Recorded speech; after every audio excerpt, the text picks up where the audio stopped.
I think what Nate had said is it all kind of does work together. As far as you do have to, what Wade had said earlier, I can't sit, everybody on that panel said exactly what I would say. You need it all. I mean, that's basically, you got to start with the movement, and you've got to have different people doing different things, such as the legislative portion. So I want to kind of talk about that because I think it's important.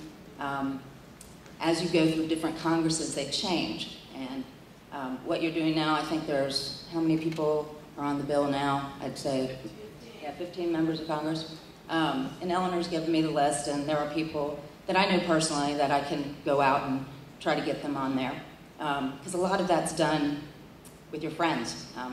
I'm treasurer over at the National Democratic Club, and I serve on this board with many, many members of Congress, so I talk to them often. And you develop those relationships over the years, and that's one way to do that.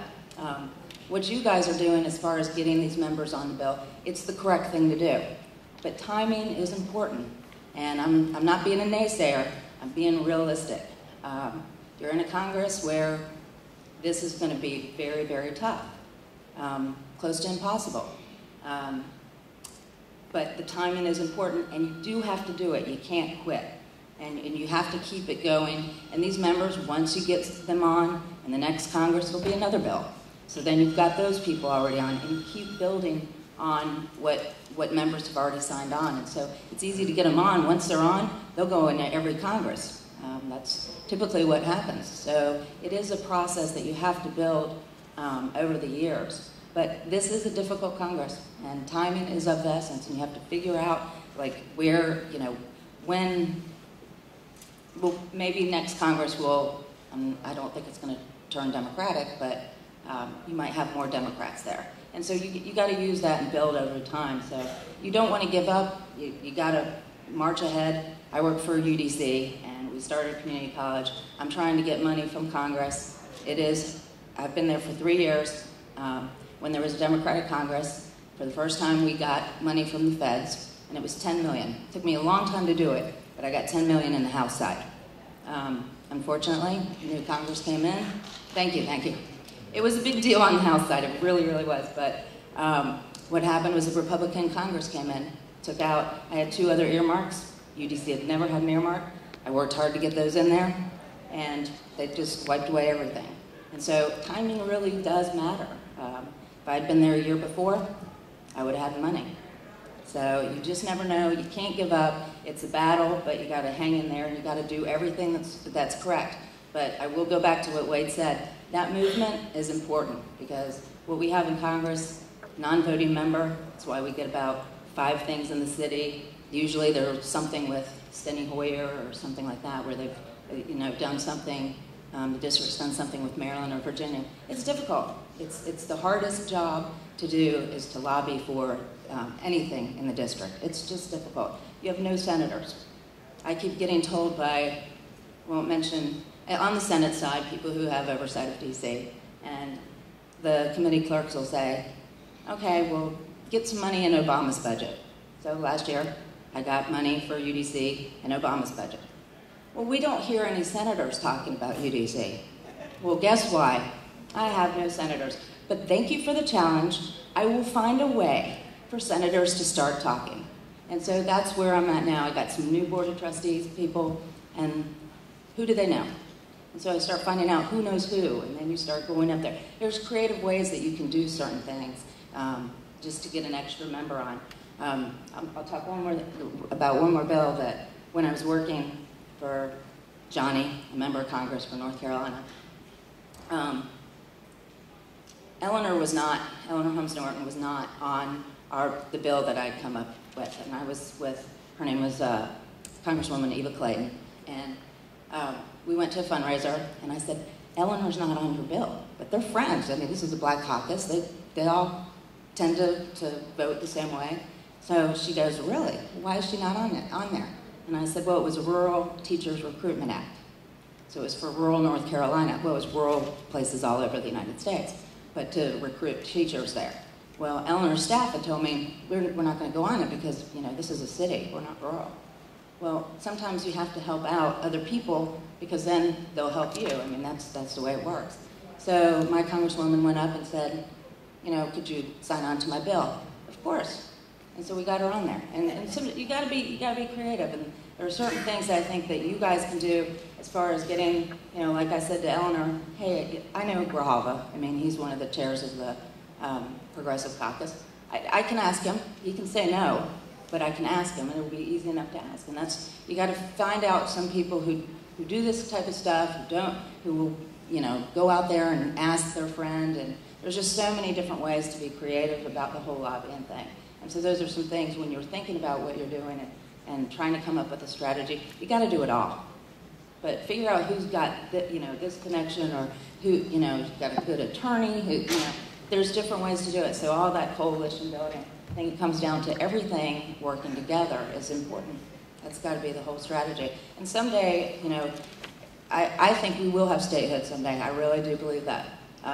Unfortunately, I don't believe it will be this Congress, but keep getting these people on the bills. And, you know, I think it's really important. Let them see your face time and time again. I mean, some people refer to me as UDC on the Hill. You know, if they can't remember your name, and some people just can't remember your name because they know too many people. But that's okay. That's what I represent.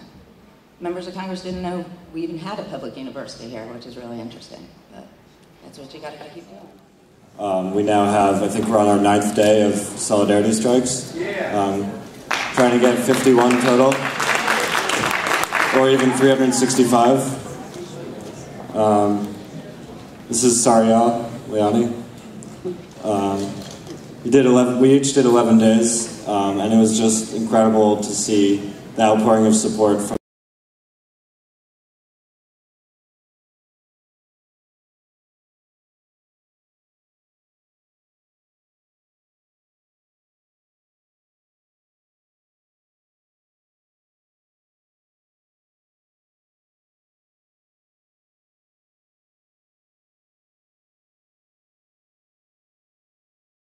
from the community, from friends, family, even though family was also telling us to stop, but that was just out of concern for us.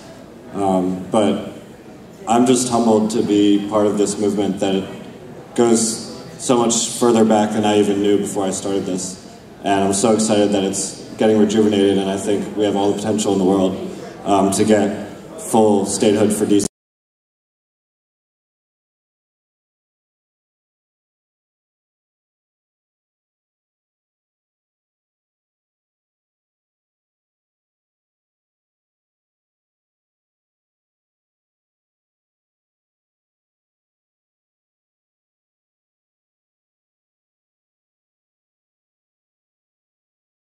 And full rights for everyone in the city. Hear, hear.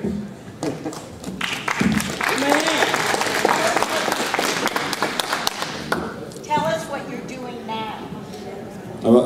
Yeah, let's do that. So now we have 3 initiatives. The first one is a petition, Occupy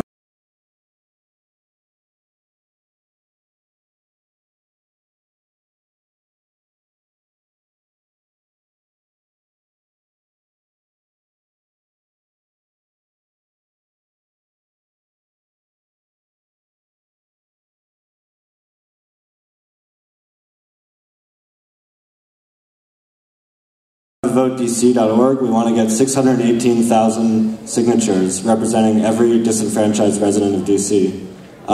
This can be used as a tool of education. The vast majority of the country has no idea that DC has the second-class status. And this petition is online, and it'll send a letter to the representatives of whoever signs it saying, we want DC to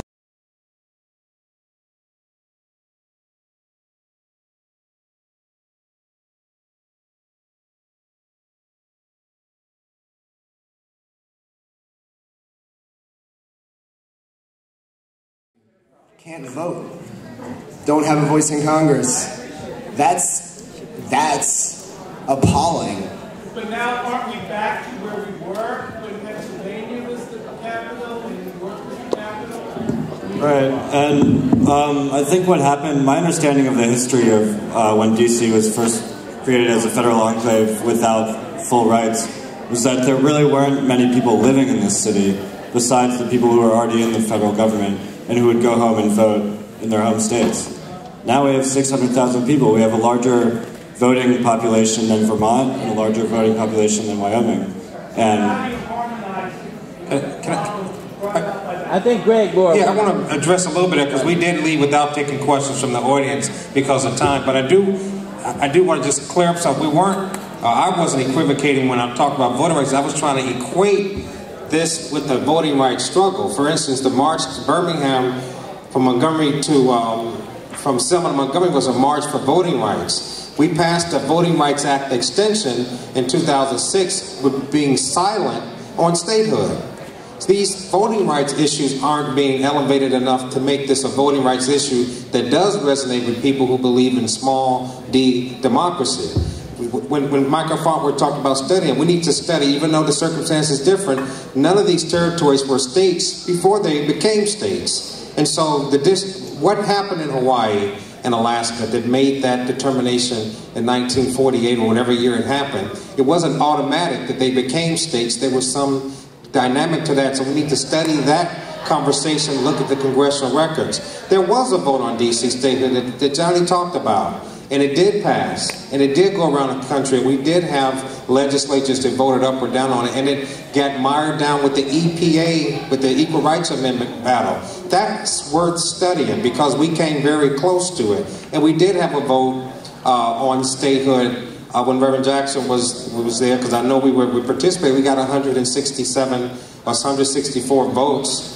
Where are those people? How many of those are still in Congress? If they voted for it then, they may vote for it now. So those kind of things need to be done. It's not equivocation. It's just basically building upon the history of what we've already done, tying it to voting rights, tying it to the racial struggle in this country, and then looking out across the bow and seeing how the dynamics of the city have changed. Young people, the social dynamic, the economic wealth of the city, all those things have changed since this conversation started. So all those things need to be brought to bear. And this conversation is just really needs to be re-energized because there's just not enough time to cover all the areas. Anise Jenkins is going to have the last, well, I got to give Charlie Cassell a chance, but Anise, go ahead. Let me just say that Eleanor Hart has studied the